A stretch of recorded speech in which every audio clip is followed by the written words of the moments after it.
भारत की अर्थव्यवस्था के अति महत्वपूर्ण सवाल आपको बताने जा रहा हूँ। एडम स्मिथ को अर्थव्यवस्था का पिता माना जाता है और इन्होंने द वेल्थ ऑफ नेशन किताब लिखी थी, अति चर्चित पुस्तक है। दास कैपिटल की जो रचना है कार्ल मार्क्स ने की थी, 1867 में की थी, जर्मनी के अंदर लिखी थी। बहुत ही अति चर्चित किताब है। और कार्ल मार्क्स जो है साम्यवाद के जनक माने जाते हैं। उन्होंने कहा था सारी दुनिया के मजदूर एक हो जाओ, खोने के लिए कुछ नहीं और पाने के लिए सारा संसार है। और द फ्यूचर ऑफ इंडिया किताब है जो आरबीआई के गवर्नर रह चुके हैं विमल जालान, उन्होंने लिखी, अति चर्चित पुस्तक है। संपदा कर, आय कर, ये सारे प्रत्यक्ष कर है और एक्साइज, विक्रय कर और कस्टम ये अप्रत्यक्ष कर है। तो आपको पता होना चाहिए प्रत्यक्ष कर कौन से, अप्रत्यक्ष कर कौन से, सवाल पूछा जाता है।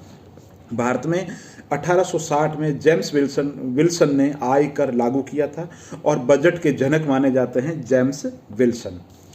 Hong Kong, Singapore, south Korea, Taiwan को एशियन टाइगर कहा जाता है।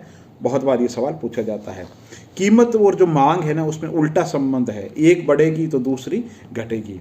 एक अर्थव्यवस्था में पूछा जाता है कि एंजल का जो उपभोग नियम है वो क्या है।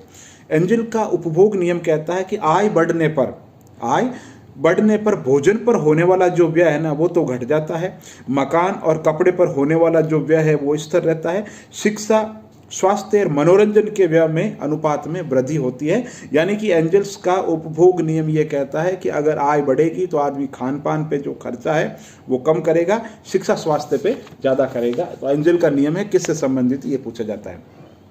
भारत का सबसे पहला जो बैंक है बैंक ऑफ हिंदुस्तान 1770 के अंदर है, ये सवाल पूछा जाता है। एसबीआई की जो स्थापना 1955 मुंबई में की गई थी। हालांकि आज़ादी से पूर्व ये अलग रूप में थी, इंपीरियल बैंकों के रूप में थी, वो अलग बात है। आरबीआई की स्थापना 1935 में की गई थी। एलआईसी की स्थापना 1956 में की गई थी। वर्तमान में कुल राष्ट्रीयकृत जो बैंक है वो है 19 है। और संपदा कर भारत में पहली बार 1957 में लागू किया गया था। सिक्के तथा 1 रुपये के जो नोट है वो वित्त मंत्रालय बनाता है। और भारतीय बैंकों की जो अधिकतम शाखाएं हैं वो यूके में है। और अपना धन योजना हिमाचल प्रदेश की है। और जो दलाल स्ट्रीट है शेयर बाजार से संबंधित वो मुंबई में है। तो ये अति महत्वपूर्ण जो सवाल है और भारत की अर्थव्यवस्था में लगभग हर परीक्षा में पूछे जाते हैं। अगर ये सीरीज अच्छी लगी तो आप लोगों के लिए और अति महत्वपूर्ण सवालों का संकलन लेकर के हाजिर हो जाऊंगा। बहुत बहुत धन्यवाद।